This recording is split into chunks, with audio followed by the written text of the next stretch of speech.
Pak Sekjen, Pak Ya. Ade Darmawan. Pak, ini info terbaru dari kasus Ijazah Jokowi ini kan, Dokter Tifa resmi mengajukan rapid ya.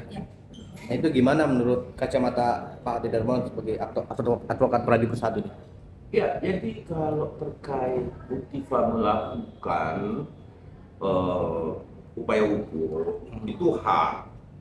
Tapi kalau sudah pernah pembacaan dakwaan, tentu saya rasa tidak relevan lagi untuk melakukan ya rapid. Kenapa? Sudah akan masuk kepada pokok perkara. Karena dia tahu pasal 75 ini ada ayat 5-nya, ada ayat 6-nya, ya kan? Nah, jelas dikatakan di situ terkait setelah eksepsi itu untuk perbaikan tidak ada lagi eksepsi, dia akan ikutkan kepada putusan atau dia di pledoi nanti dia bisa dimasukkan diperhitungkan di situ gitu loh. Jadi istilahnya gini ya, selain mengulur-ngulur waktu apa sih ya, ini udah mengulur-ngulur waktu kok.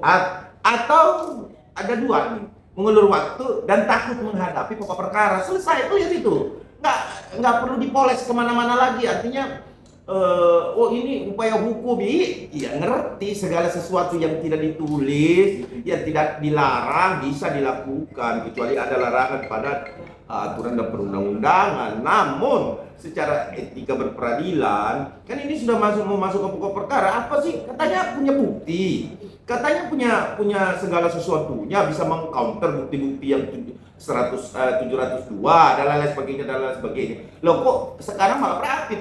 Udahlah, benar kata Kosinudin. Saya berkawan sekarang sama Kosinudin. Bang Kosi sudah mengatakan bahwa teriak-teriak, ayo masuk kalau maju kalau berani, tapi menggembok banget. Udah benar Pak Kosi, udah benar. Saya sahabat saya itu sekarang, teman saya sekarang Pak Kosi. Benar dia mengatakan bahwa ini ada upaya ketakutan untuk menghadapi pokok perkara. Jadi udahlah, kalau memang mau fight. Tetapi ingat ya, kalau ini berjalan dan ini akan dilakukan seterusnya, maka kami sebagai tim hukum Bapak Insinyur Joko Widodo akan melakukan tindakan dan upaya hukum lain dengan cara ya tunggu tanggal mainnya. Kami akan melakukan dengan segera, 1-2 hari kita lihat kalau ini sudah digelarkan sidang, maka kami akan segera melakukan tindakan atau upaya hukum lain untuk menyampaikan sesuatu kepada tingkatan yang lebih tinggi dari pengadilan negeri. Artinya ini sudah sangat tidak boleh dibiarkan lah, negara bisa carut marut, ini bisa menjadi presiden buruk ya. Seperti itu kira-kira. Tapi faktanya memang Dokter Tifa memiliki hak kan untuk peradilan itu. Ya, kita akan dijawab dulu, Greg. Nah, tuh. Apa mana jawab? Iya. Walaupun memang bikin kesel Pak Ade Darmawan, tapi kan faktanya memang seorang Dokter Tifa itu berhak mengajukan peradilan ya. Berhak, karena tidak ditulis. Nah, sekarang jelasin, Greg. Ya, sekali lagi saya sampaikan, kalau warga negara mengajukan peradilan itu haknya mereka sebenarnya. Ya, kalau ditanya memiliki hak sebagai warga negara, jelas tidak memiliki hak untuk itu. Bang, tapi di luar prediksi Abang nggak sih? Awalnya kan Abang justru memuji keberanian Dokter Tifa ini langsung ke pokok perkara. Sementara Wisuro kan ternyata sekarang malah setelah diputus selang kemarin malah ngajuin rapid. Gimana Bang? Ya, kalau dia ngajuin peradilan, sekali lagi ini upayanya dia saja untuk mengulur waktu agar tidak masuk ke pokok persidangan. Karena dasarnya apa? Karena mereka takut sebenarnya loh. Mereka ini menurut informasi yang kami terima, dugaan kuat bahwa mereka itu suruh baca semua berita acara pemeriksaan dari semua saksi. Ya, dan mereka sudah memiliki analisa hukum sebenarnya bahwa apabila kita berani ke pokok perkara, saya yakin hakim tidak akan segan-segan untuk menjatuhkan putusan bahwa mereka itu bersalah sebenarnya. Coba ini kan caranya mereka mengulur waktu, ya namanya aja usaha ya, kita hargain aja. Tapi tolonglah jangan kesannya mempermainkan proses penegakan hukum dan adanya celah hukum yang ada. Ya, kita juga menghimbau yang sudah tuh cara-cara yang kotor untuk mempermainkan proses hukum tidak baik, tidak mendidik masyarakat. Ya, betul. Nah, apa lagi? Berarti secara tidak langsung sidang utama Dokter Tifa ini dibatalkan ya, Bang? Atau gimana sih Bang? Karena kan Tidak ada pembatalan, kan sudah didaftarkan tanggal 6. Jadi tertunda jadinya. Iya. Kalau masuk rapid kan aturannya Iya. begitu. Iya. menurut KUHA bahwa ditunda ketika ada Prapit. Nah pertanyaannya sekarang, ideal nggak sih, beretika nggak sih ketika sudah ada jadwal sidang pokok perkara, ya, karena dia langsung ke pokok perkara itu nggak ada eksepsi lagi. Terus kemudian kita Prapit, apa tujuannya coba? Menghindari, takut. Kalau Anda benar, teman-teman advokat merasa bahwa dia mampu membela, dia pasti akan ikut pokok perkara. Tetapi karena ketahuan nih bahwa apa yang didakwakan itu sebenarnya itu bisa dibuktikan oleh jaksa, sehingga ketakutan dia, ada rasa takut yang begitu besar karena sudah membaca BAP-nya saksi, membaca BAP-nya Pak Jokowi, membaca semua berkas sudah dia pelajari, dan tidak ada di satu pun pada saat dia membaca 700 bukti itu, tak ada satupun jalan keluar selain jail atau penjara. Ini sudah pasti kok. Kita kan menerima berkas, kita pelajari, kita mengadakan gelar perkara di dalam kita sama-sama advokat. Kita coba cari celah hukumnya. Tidak ada lagi ruang untuk mencari celah hukum, sehingga takut. Tapi yang percayalah bahwa pada akhirnya tetap jail kok. Kenapa saya bilang begitu? Karena sudah tidak ada upaya lain. Karena itu bisa dibuktikan oleh jaksa. Kalau tidak ketakutan, apa namanya ini? Ini ketakutan yang luar biasa besar. Kita merasakan itu. Tapi nggak apa-apa, kita ikuti. Kita sih fine-fine aja. Tetapi kita juga akan melakukan upaya-upaya hukum lain. Gitu. Batasan waktunya, kalau menunggu sampai kan nggak ada batasan waktu ya. Ya tetap kayak gitu terus. Ini secara hukum yang bisa menghentikan ini lantas masuk ke materi perkara itu, ya. Surat edaran Mahkamah Agung, surat keputusan Mahkamah Agung, keputusan Mahkamah Agung, dan surat edaran Mahkamah Agung yang bisa membuat barang ini langsung masuk ke pengadilan. Nah, pertanyaannya, apakah teman-teman kuasa hukum Bapak Insinyur Jokowi dan tim hukum Bapak Jokowi kami ini akan melakukan upaya hukum? Kita lihat. Penasaran kan? Pasti kami secara dekat ini akan melakukan upaya hukum. Tetapi intinya saya highlight ketakutan yang luar biasa kita rasakan semua. Rakyat Indonesia hari ini kita dipertontonkan ketakutan yang luar biasa untuk masuk ke dalam persidangan. Tapi pernah diprediksi nggak sih oleh Pak Sekjen terkait Oh iya, kita sudah prediksi. Kenapa? Karena sudah membaca BAP, sudah membaca saksi-saksi, nyangkut barang itu. Jadi artinya nyangkut, artinya dibaca, diteliti, wah ternyata nggak ada lolosnya nih. Ini bakal berlayar barang ini, kan begitu. Seperti itu kira-kira. Oke, tadi Abang bilang kalau sampai kenapa meyakini bahwa ini akan berending di jail? Iya, karena kan mereka sudah pelajari. BAP semua dibaca, penerapan hukum semua dibaca, ya kan? Kami akan memerangi 702, tetapi buktinya mau memerangi ketika ada lolosnya manusia. Gini, saya pun advokat, kalau saya prediksi nih ya, dugaan saya pun kalau seorang advokat, saya membaca semua detail, berkas-berkas, nggak ada celah hukum sama sekali, saya tetap menghambat. Nah, apakah ini bisa menjadi obstruction of justice? Obstruction of justice, apakah bisa? Bisa saja. Kita lihat aja apa tindakan pengadilan. Kalau menurut saya sih sebaiknya ada perintah untuk dilakukan penahanan. Mas Sekjen, ini kan yang dituntut direktif adalah penghentian tuntutan. Apa ya? Ya, Pemberhentian penuntutan. Iya, penghentian tuntutan. Sah-sah saja.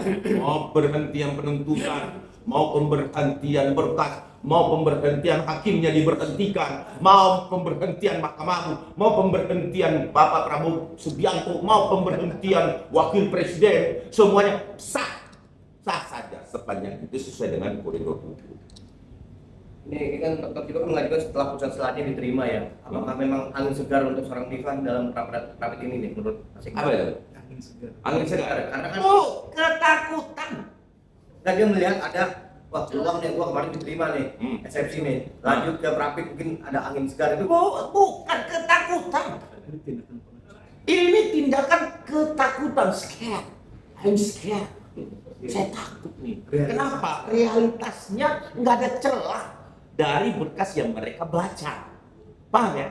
Sekali lagi saya sampaikan kepada publik, pada teman-teman, kepada seluruh pemeriksa, ya, bahwa kalau bukan ketakutan apa? analogi logikanya gini.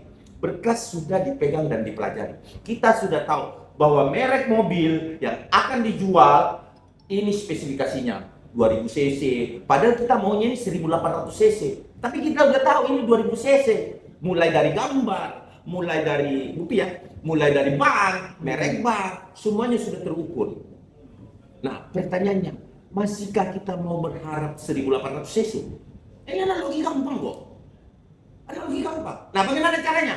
Ya sudah, kalau begitu tadinya dia mau bayar cash, ya sudahlah, cicil aja. Kenapa kita cicil? Supaya showroomnya nggak ngasih. Karena perjanjiannya sudah cash. Cicil aja tanpa uang DP. Ya gimana mau dikasih? Kan begitu. Nah, inilah yang dikatakan oleh Kosimudin bahwa Bang Kosim, saya apresiasi Anda ya, bahwa hari ini Bang Kosim menyampaikan bahwa suruh orang maju tapi digembok rumahnya. Kan begitu. Itu benar itu Pak Kosim, benar sekali itu. Pas. Kalau urusan yang satu itu ya, yang lain belum sepakat gitu. Yang ini aja. Lalu Bang Ade, mungkin apakah dia juga ingin mengikuti jejak dari Rosuryo? Menurut Bang Ade seperti apa? Ini bukan role model. Ini presiden buruk. Ini bukan role model yang bagus. Memang tidak dilarang. Sah-sah saja, nggak apa-apa. Cuman saya menyampaikan, saya highlight lagi sekali lagi, ini ketakutannya luar biasa. Termasuk Mas Roy itu udah ketakutan banget itu. Setelah membaca berkasnya Tifa, terjadi komunikasi antara mereka berdua, mungkin ya, wah ini sudah kartu double 10 kosong ini. Ini kosong ini. Gak bisa ini. Masih apakah ini akan berdampak kepada pokok perkara? Kadang Pak Jokowi diakini suka, dipastikan kemungkinan akan datang, digadang-gadang akan datang. Nah, apakah berpengaruh ke pokok perkara nggak sih Prapit dari Tifa ini? Ya jelas kan, kalau penjadwalan kedatangan kan mesti dipanggil dengan patuh oleh pengadilan. Bagaimana pengadilan mau memanggil orang sidangnya jadi tunda? Kan begitu. Tidak ada efek samping kepada Pak Jokowi ini. Artinya begini, semakin tidak dipanggil Pak Jokowi, ya berarti Pak Jokowi sudah mengetahui bisa mengukur orang-orang ini. Bahwa orang-orang ini tidak berani berhadapan-hadapan dengan Bapak Insinyur Joko Widodo. Katanya aja, sudah cerita bohong kan gitu. Masih ada yang perlu disayangkan nggak? Siapa pihak yang disayangkan dalam hal ini, dalam diterimanya Prapit Dr. Tifa ini? Tidak bisa disalahkan karena memang tidak diatur. Inilah kepandaian seorang advokat untuk mengulur-ulur waktu. Tetapi itu apakah itu adalah presiden buruk? Iya. Kenapa? Karena advokat itu harusnya ya secara etika pembelaan ya wajib untuk memberikan kepastian hukum terhadap kliennya. Sebenarnya kalau menang nih ini pasti mereka lanjut. Kalau menang nih, kalau dia baca pokok perkara, dia baca berkas, tiba-tiba terus kemudian wah banyak sekali celah hukumnya, ini pasti mereka lanjutkan. Mereka nggak takut. Tetapi karena dia baca no way, tidak ada jalan, no way again, no, tidak ada lagi. Sehingga harus caranya begini supaya apa? Supaya bisa menghindari hal-hal yang sampai menunggu SEMA atau keputusan. Untuk SEMA sendiri dari pihak abang ini kan tidak mungkin cukup ada SEMA ya. Tidak ada yang bermohon, ini demo sudah di mana-mana. Ya satu lagi, teman-teman mahasiswa, satu lagi ya, anak-anak Fakultas Hukum adik-adik saya yang saya sayangi, ya saatnya Anda bergerak untuk menunjukkan bahwa Fakultas Hukum kita angkat harkat dan martabatnya, bahwa tidak boleh satu perkara tidak memiliki kepastian hukum. Maka adik-adik mahasiswa, saya mendukung gerakan kalian untuk turun ke jalan, turun ke Pengadilan Negeri Jakarta Timur untuk memberikan push terhadap jalannya peradilan ini. Bahwa demonstrasi ini murni penegakan hukum, bukan karena Bapak Insinyur Jokowi dan bukan juga karena Tifausiat Yasuba, tetapi ini murni adalah kepastian hukum yang dipermainkan. Monggo, saya dukung teman adik-adik mahasiswa, ya. Ada lagi? Pak Segin, Dalam waktu dekat ini mau buat apa bang? Untuk mendesak sewa ini? Ya, saya sudah dikontak beberapa adik-adik saya, Fakultas Hukum, berisik. Bang, kita turun yuk. Tapi saya bilang terserah kalian. Saya tidak suruh dan saya tidak larang. Kalian punya paradigma berpikir sendiri sebagai anak adik-adik dari Fakultas Hukum. Monggo silakan lakukan apa yang terbaik. Tapi saya tidak menyuruh dan saya tidak melarang. Oke? Ada lagi? Belum Pak Sekjen, ini ada kabar kan ternyata Rapid ini kan ada ajakan dari seorang Bro Suryo Pak Sekjen, ya itu gimana menurut? Ajakan apa? Ajakan kepada dokter Tito, ayo ajulah kesini aja ke PN Selatan aja nih. Jadi biar Maksudnya bisa Rapid barengan. gitu. Oh, biar bisa barengan. Gimana tuh? Rapidnya. Ya namanya seperkara, sama-sama senasib dan sepenanggungan kan. Iya. Ya udah ikuti. Ya kita sih santai-santai aja. Intinya kita ikuti. Tetapi kalau tidak ada kepastian hukum, maka saya pun sebagai orang yang lahir dari Fakultas Hukum, saya tidak membiarkan ini terjadi. Kenapa? Ini bukan hal yang baik, tetapi ini contoh yang buruk. Tidak ada kepastian hukum. Harus ada kepastian hukum. KUHP-nya tujuannya diciptakan kepastian hukum, asas restoratif, dan juga selain restoratif dia juga asas kepastian hukum. Pengadilan diciptakan juga untuk kepastian hukum. Institusi-institusi di belakangnya sebelum pengadilan baik kepolisian dan maupun kejaksaan juga adalah kepastian hukum. Semua pada kepastian hukum. Kalau ini nggak ada kepastian hukum. Oke? Bang, kalau ajakan ini dikabulkan, konsekuensi hukumnya apa? Dampaknya apakah persidangan dihentikan?